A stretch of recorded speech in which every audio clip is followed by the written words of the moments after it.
My name is Dan Littman. I'm a professor of molecular immunology at the Skirball Institute, which is part of New York University School of Medicine, and I'm also an investigator of the Howard Hughes Medical Institute. What I'm going to tell you about is how the microbiota, as well as other components of the environment, influence the immune system at barrier surfaces. I'm going to focus mostly on the intestine, which is the area that's been best studied by many groups around the world during the last decade. And I'll tell you in my first part of the talk about the different kinds of cells that are involved, as well as some of the signals that are involved, particularly in the functions of lymphocytes, that are both within the innate immune system and the adaptive immune system.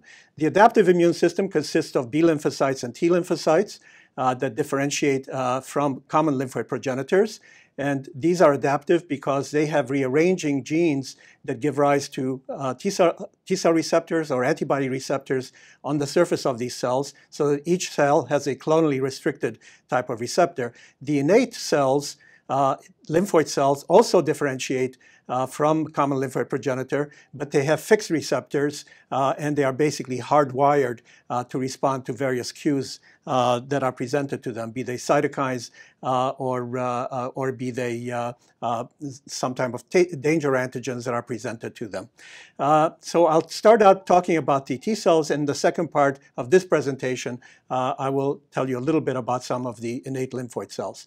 T lymphocytes develop in the thymus from common progenitors that enter the thymus as so-called double negative cells. And the double negative cells are so called because they don't express on their cell surface the molecules CD4 and CD8. As they undergo development, these cells can take one of two lineages.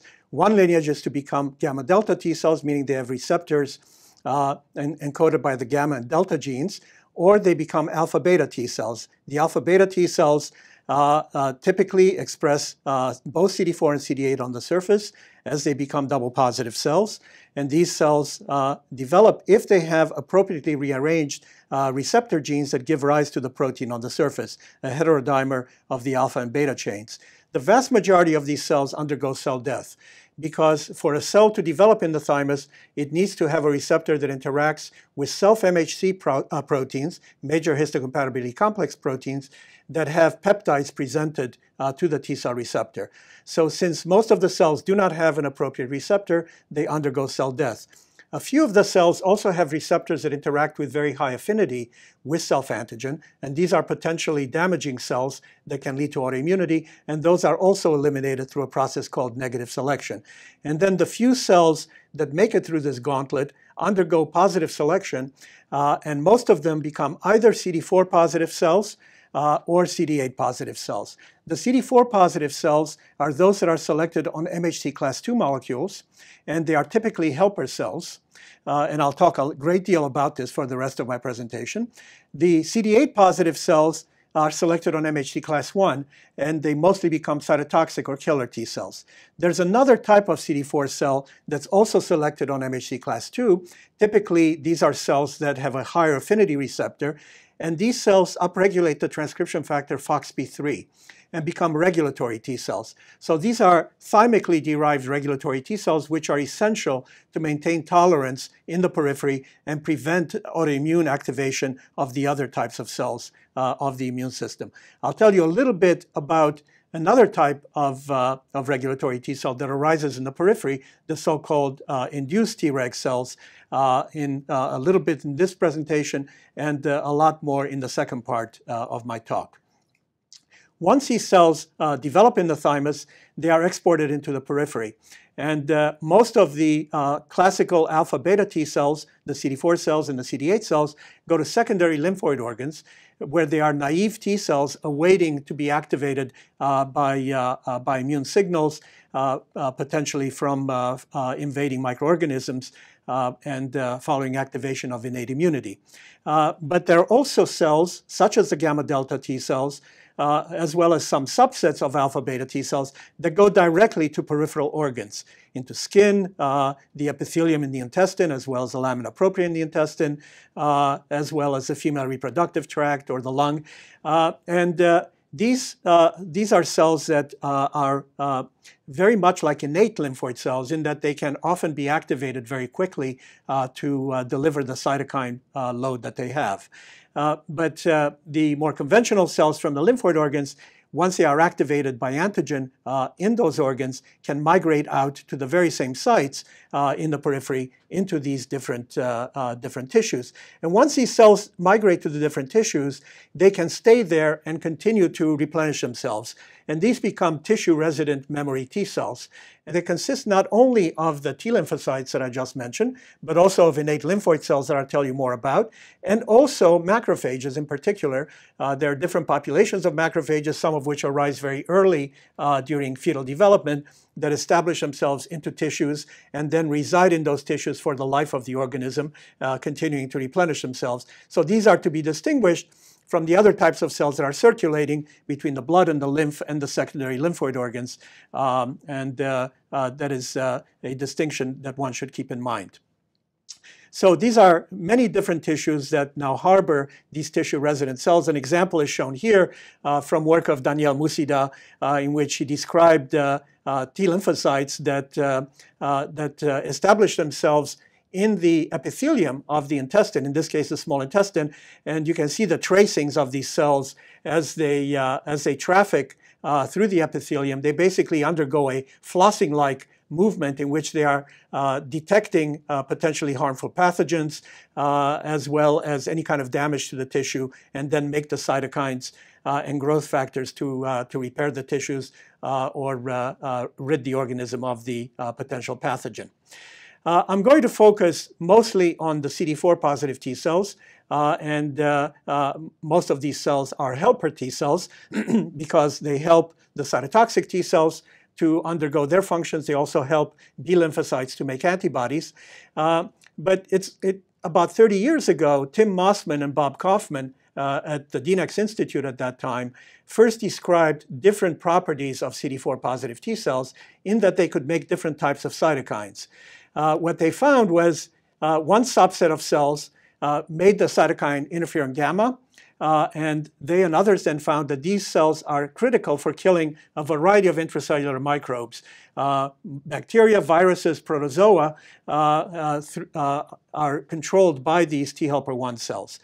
These cells express the transcription factor T-bet, which is required for their differentiation.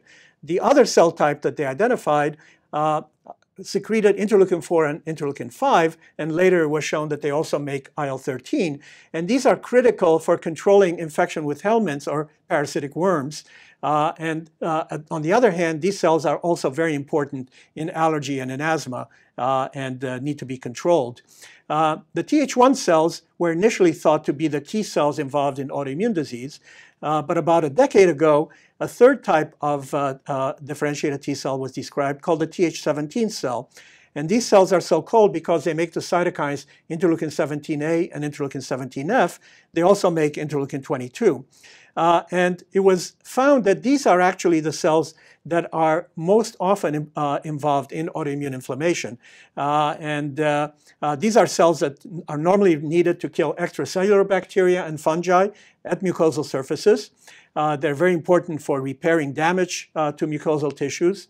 And in a number of different models for autoimmunity, they have been found to be the critical cells. But more important, they've been found to be critical cells in autoimmunity in human. I'm going to tell you a lot about these. First of all, just as a way of background, the IL-17 cytokines are very important for inducing chemoattractant cytokines, chemokines that attract neutrophils to the site of the secretion. They're also involved in tissue remodeling. IL-17 induces matrix metalloproteases, as well as VEGF, which leads to angiogenesis in a variety of tissues. Interleukin-22, on the other hand, is more of a cytokine that leads to proliferation of epithelial cells and protects the barriers from damage. There's another fourth cell type that I want to describe here, and I mentioned it briefly already. That is the induced regulatory T cell, which, like the one that's made in the thymus, also expresses FOXP3. But in the periphery, these are cells that are induced by combinations of cytokines, particularly TGF-beta and retinoic acid, as well as interleukin-2. And you'll note that the Th17 cells can also rely on TGF-beta for their differentiation. And I'm going to concentrate on telling you a little bit about the requirements for the differentiation of these cells in these different directions. When a T lymphocyte is activated, it requires two signals in order to proliferate and produce their cytokines. One of the signals, of course, comes from the signaling pathway linked to the T-cell antigen receptor, which interacts with MHC and either class 1 or class 2 MHC and peptide. But the second signal is mediated through CD28, which is called a co-stimulatory molecule. It interacts with ligands on antigen-presenting cells, on specialized antigen-presenting cells, particularly dendritic cells. And only when these two signals are integrated will the cell now become activated and proliferate. But a third signal is needed for the differentiation, and that is a signal provided by cytokines that are made also by these antigen-presenting cells most of the time. These cytokines signal through a variety of different receptor subsets in order to provide the cell with the function that it's going to adopt. An example of this is shown here, in which I showed the critical cytokines involved in the differentiation of Th1 cells and of Th17 cells. And these are the cytokines interleukin-12 and interleukin-23. IL-12 and IL-23 share a subunit, the P40 subunit shown here, and they also share a receptor. The IL-12 receptor beta-1 you can see is present as a receptor for both cytokines. But then they also have unique subunits, P35 for IL-12 and P19 for interleukin-23, as well as unique receptor polypeptides, which link them up to the signaling pathways downstream. Much of the early confusion about Th1 cells was because of the shared components of P40 and the IL-12 receptor beta-1, and some of the functions for IL-23 were ascribed to IL-12 at the time. But there's been a lot more clarity in the last few years with the discovery of IL-23. And what we now know is that these receptors both signal through the JAK-STAT pathway of signaling molecules. The JAKs are cytoplasmic tyrosine kinases that are engaged by the different receptors, and they transphosphorylate to become activated, and then phosphorylate different types of STAT proteins, which are transcription factors, which, when they are tyrosine phosphorylated, form dimers that then translocate to the nucleus and activate a variety of sets of genes. In the case of IL-12, it activates the STAT4 transcription factor. In the case of IL-23, it activates the STAT3 transcription factor. And many of the other cytokines that I'll tell you about, such as interleukin-6, also activate STAT3, but each of these receptors that utilizes STAT3 also has distinct signaling components to target particular genes. STAT4 can also, under some circumstances, be activated by IL-23, and that is when IL-23 is engaged in pathogenic processes in vivo. And I'll tell you a little bit about the IL-23 function in the next few slides. The key experiment that introduced the concept of Th17 cells and showed the importance of interleukin-23 was from the laboratory of Dan Kua at DNEX in 2003. What they did was to use a model that's widely used for multiple sclerosis called experimental autoimmune encephalomyelitis. And this is a model that I'll be talking about throughout my presentation because it's often used because it's fairly rapid and it's fairly robust. In this kind of a model, a myelin protein is injected into mice along with adjuvant, and typically within about 2 weeks, the animals begin to develop paralysis. And as you can see over here, in wild-type mice, the paralysis develops as expected, and in mice that are deficient for P40, which, as you recall, is absent leads to an absence of both interleukin-12 and interleukin-23. You can see these animals are protected. But the surprise at the time was that mice lacking just IL-12 that were deficient for P35 not only developed disease, but they actually had even more severe disease than the wild type. Whereas mice deficient for P19, that what was then the newly discovered component of interleukin-23 were completely protected. So that then led to the important concept of the target of P19 as being the Th17 cell. And these cells are critical for barrier defenses against a variety of different bacteria and fungi, including Candida albicans. But the flip side of this is that these cells can also be highly pathogenic through the production of their variety of cytokines. And under inflammatory conditions, they can now produce not only IL-17 and IL-22, but they can also make interferon gamma. And these cells have been validated to be very important in many human diseases, particularly psoriasis. In psoriasis, antibodies against interleukin-17A are very effective in therapy. Also, a variety of different arthritides, psoriatic arthritis and ankylosing spondylitis in particular, can be treated by blockade of interleukin-17 and interleukin-23. And then there are also some other there's some other suggestions that multiple sclerosis, as well as a variety of inflammatory bowel diseases, are Th17-mediated diseases. For IBD in particular, it is known that polymorphisms in the Th17 signaling pathway can contribute to the disease, again adding further argument for a role for these kinds of cells in the disease.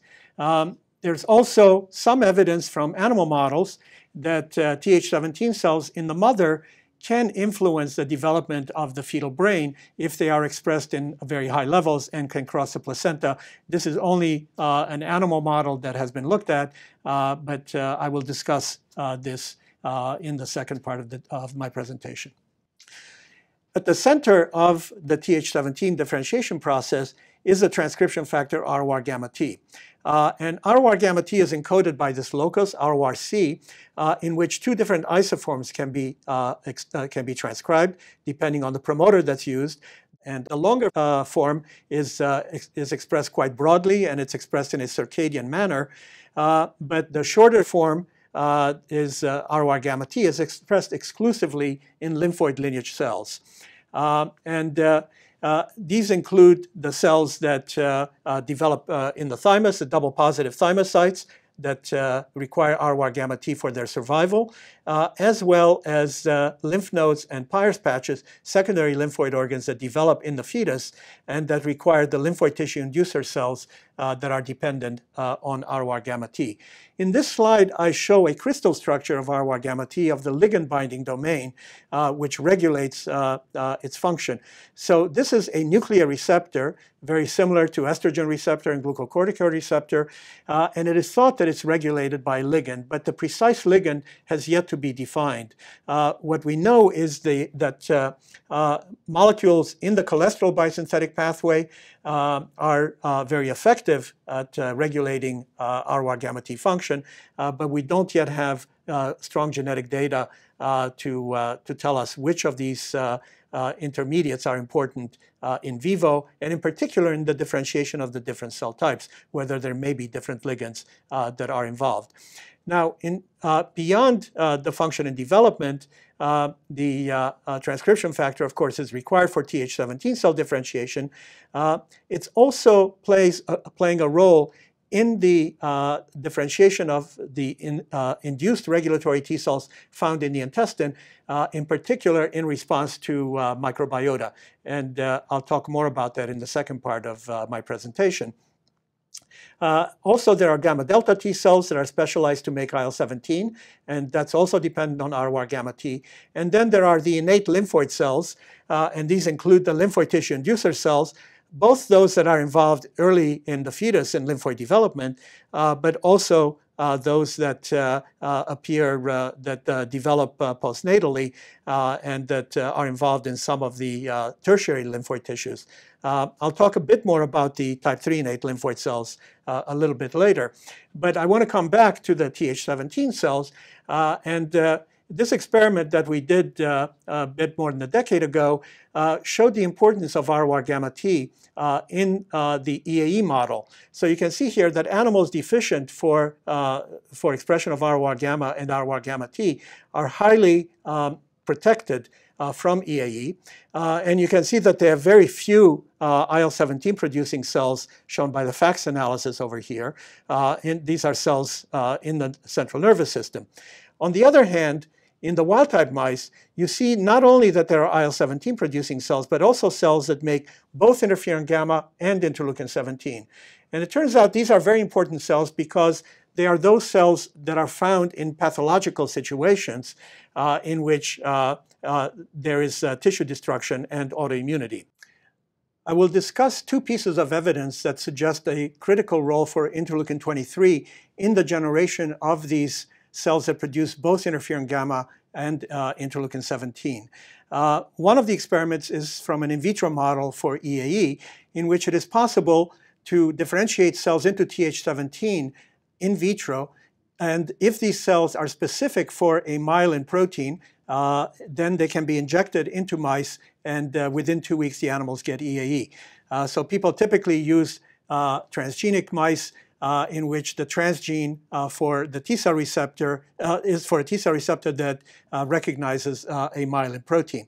And typically, most people use in vitro interleukin-6 and TGF-beta to differentiate cells into Th17 cells that make interleukin-17 and interleukin-22. But it turned out that under these conditions, these cells did not induce EAE. On the other hand, when interleukin-23 was included, it was possible now to get EAE, and it was even possible to do so in the absence of TGF-beta, just by including interleukin-1 beta instead of TGF-beta. In that case, again, EAE could be induced. And so the interleukin-23 molecule is critical in this process. And this is a very elegant experiment that was done by Birgitta Stockinger's laboratory in England, in which they showed the importance of IL-23 in the generation of these Th17 cells that make interferon gamma. What she did was a fate mapping experiment in which the yellow fluorescent protein is knocked into a ubiquitous locus, but is only expressed when a transcriptional stop signal is excised by the action of Cre recombinase. So she bred these mice to animals in which the Cre recombinase was knocked into the IL-17A locus. So only those cells that make IL-17A will have the capacity to then express YFP. So upon expression of Cre, the stop signal is excised. YFP is expressed for the life of that cell, even after the cell stops making interleukin-17. So what the group then did was to gate on just those YFP positive CD4 cells in the model of EAE, looking now what happens. And of course, in the absence of interleukin-23, there is no EAE, but they were able to now look at these YFP positive cells and see what their phenotype was. And you can see here in wild-type mice, many of these cells now express interferon gamma or a combination of interferon gamma and interleukin-17A. But these cells are absent in the absence of interleukin-23. So that really provided the critical piece of evidence that these double-producing cells are important in the pathogenesis in this model, but there's evidence that it's important in pathogenesis in other models as well. So then what is the role of TGF-beta? Because as I showed you from the in vitro experiment, it seemed like TGF-beta was not necessarily needed to be able to induce EAE. But on the other hand, if when people looked in animals in which the TGF-beta receptor was ablated, they saw that there was no EAE compared to the wild-type mice here. So how could one explain this? Well, a recent paper by Zhang et al. Has begun to shed some light on what TGF-beta is doing during differentiation of Th17 cells. And typically, when interleukin-6 signals by itself through phosphostat-3, there is no expression of ROR gamma T and no IL-17 that is made. But that appears to be because one of the targets of the TGF-beta signaling pathway, SMAD-4, recruits a co-repressor complex that includes the SKI molecule, which itself brings in the histone deacetylases, and the histone deacetylases basically shut down chromatin at the ROR gamma T locus. But when TGF-beta is applied, That now leads to a degradation of SKI, of SKI, and basically the relief of the histone deacetylase function and activation of transcription of ROR gamma T. And now interleukin 17 and other cytokines can be produced. We don't really know yet whether some of the other targets of the TGF-beta signaling pathway, like phosphorylation of SMAD2 and 3, have some positive effects here. But what's clear is that the TGF-beta relieves this negative function. And indeed, what you can see here in this very nice experiment, if in the TGF-beta receptor knockout mouse, one introduces also a mutation, a deletion of the SMAD4 locus, now EAE can be restored because Th17 cells can now differentiate in the absence of TGF-beta. So it appears then that, at least in vivo, TGF-beta is also important in autoimmunity, although even though it doesn't appear to be necessary in the in vitro models. So what I've just shown you suggests then that there are two different types of Th17 cells. Those that can differentiate in the absence of interleukin 23 and that can make interleukin 17A and F and IL-22. And these we can call homeostatic or non-pathogenic Th17 cells. They typically are induced by microbiota and they're found at barrier surfaces. On the other hand, in various cases of inflammation, which can be found in different types of tissues, interleukin 23 along with IL-1 beta, but at least in some cases probably aided by TGF-beta, lead to the differentiation of these cells that can make not only the Th17 cytokines, but also Th1-like cytokine like interferon gamma, and that can contribute now to disease.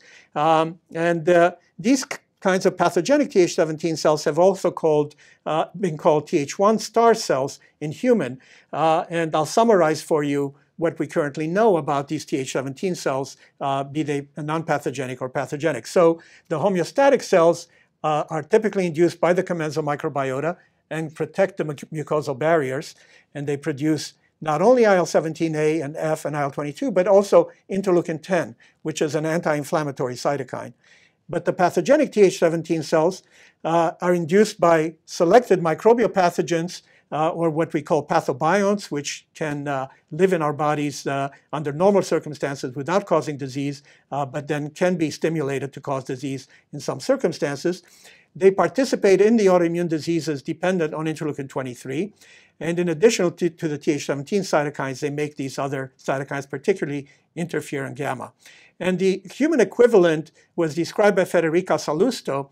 And these are cells in the circulation that produce interferon gamma, but they also express target genes for both Th1 and Th17 transcription factors, such as CXCR3 and CCR6, which are chemokine receptors that are targets of T-bet and ROR gamma T, respectively, the Th1 and Th17 specifying transcription factors.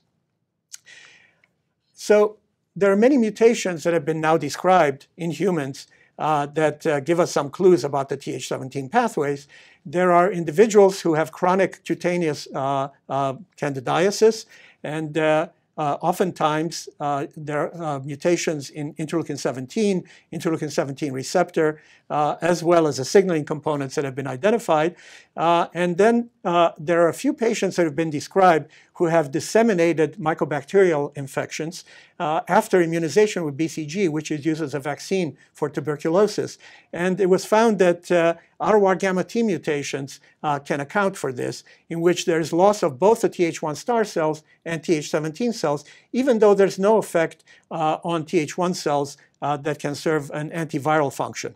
And some of these mutations are depicted here in this slide.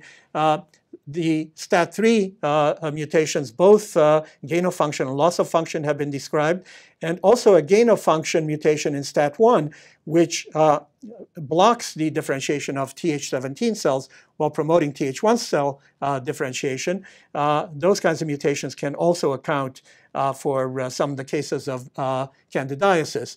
Mutations in IL-17, IL-17F have been described, as well in the IL-17 receptor A and an adapter molecule, ACT1. Polymorphisms in the IL-23 receptor are some of the most commonly associated polymorphisms in inflammatory bowel disease, again providing evidence of the importance of this pathway in autoimmune diseases. There are many different therapeutics that are currently being brought to the market to target this pathway. There are therapeutics that target IL-12, IL-23, that is P40, or just IL-23 alone, P19, and these are very effective in psoriasis and some forms of arthritis. Then there are antibodies that target interleukin-17 alone or a combination of IL-17A and IL-17F. And again, these have been very effective for psoriasis.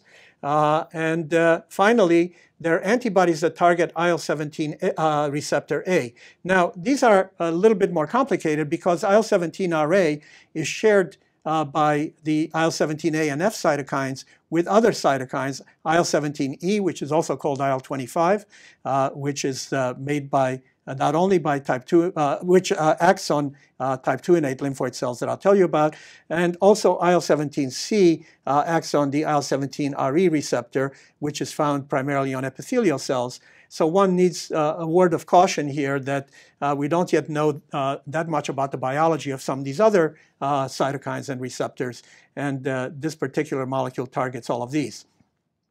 ROR gamma T is also being targeted for therapeutic purposes for the obvious reason that it's upstream of these different cytokines, but that has not yet been tested clinically.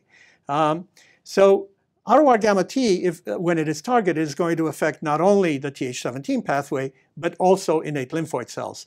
And I'm going to tell you just a little bit about these innate lymphoid cells that have been described only during the past decade, and we believe that these may have been early evolutionary precursors of the differentiated types of T helper cells. So you can see here that there are innate lymphoid cells, ILC1, 2, and 3, that mirror in their transcription factors those transcription factors found on the Th1, Th2, and Th17 cells. In addition, there are innate lymphoid cells that make both ROR gamma T and T-bet, these are cells that have an NK, natural killer cell surface marker, NKp46. And these seem to resemble very closely the pathogenic Th17 cells, the Th1 star cells that I was mentioning. And these cells also express cytokines that are very similar to those expressed by the T helper cells. I won't dwell on this, but keep in mind that the T helper cells and the innate lymphoid cells can share many different functions. I'll show you one example here for type 2 innate lymphoid cells in which these are cells that have a very important function in protection from parasitic worms or helminths. And what was found was that a very highly specialized cell in the intestinal epithelia, the Tuft cell, responds to some product of helminth and also of protozoa by producing interleukin-25 or IL-17E. That acts on receptor on type 2 innate lymphoid cells. And these cells will now make interleukin-13, which acts back on the intestinal stem cells, leading to production of more Tuft cells, as well as goblet cells, secretory goblet cells, which are very important for expulsion of the parasites. In addition, the type 2 innate lymphoid cells has another receptor that's selectively expressed on these cells. It's a receptor for a neuropeptide, Neuromedin-U, and that also is important in this type of regulation. An example of the expansion of these Tuft cells is shown here from a work in Richard Loxley's lab, in which they infected mice with a parasite, Nipostrongylus brasiliensis. They generated mice in which the red fluorescent protein was knocked into the IL-25 locus. And you can see here red fluorescence in rare Tuft cells present here in uninfected mice, but a great expansion of the number of cells making RFP following infection. And this can also be shown by using a Tuft cell specific marker showing expansion over here. But this expansion of Tuft cells is probably not only dependent on their making IL-25, but there is also an effect on the type 2 innate lymphoid cells by neurons in the intestine, by the enteric nervous system. The enteric nervous system consists of many different cell types that are distributed throughout different plexi in the layers of the intestine, and they can communicate locally as well as extrinsically with the central nervous system through the vagus nerve. You can see here with a pan-neuronal marker that these neurons can extend into the villi in the small intestine. And it was found that that there's a class of neurons that respond to helminthic infection through detection of patterns from these organisms through the innate immune responses, and they then produce the neuropeptide Neuromedin-U. These are cholinergic neurons that also make acetylcholine, but Neuromedin-U acts on this receptor on type 2 innate lymphoid cells, leading to production of interleukin-13. And again, interleukin-13 leads to expansion of goblet cells and tuft cells. And that leads now to more rapid expulsion of the parasitic worms, which are found in both the intestine and also in the lung. There's another example in type 3 innate lymphoid cells from work that Jimmy Talbot in our laboratory has been doing. And what he noted was that neurons in the small intestine, here stained in red, are in very intimate contact with type 3 innate lymphoid cells found within structures called cryptopatches. These are sentinel posts just beneath the mucosal layer, beneath the epithelium in the intestine, and these respond to commensal microorganisms. And you can see that there are very close contacts made by neurons and these type 3 innate lymphoid cells, which are marked here with a knock-in of a green fluorescent protein at the ROR gamma T locus. And what we now can appreciate is that these cells are specialized for making the neuropeptide vasoactive intestinal peptide, VIP.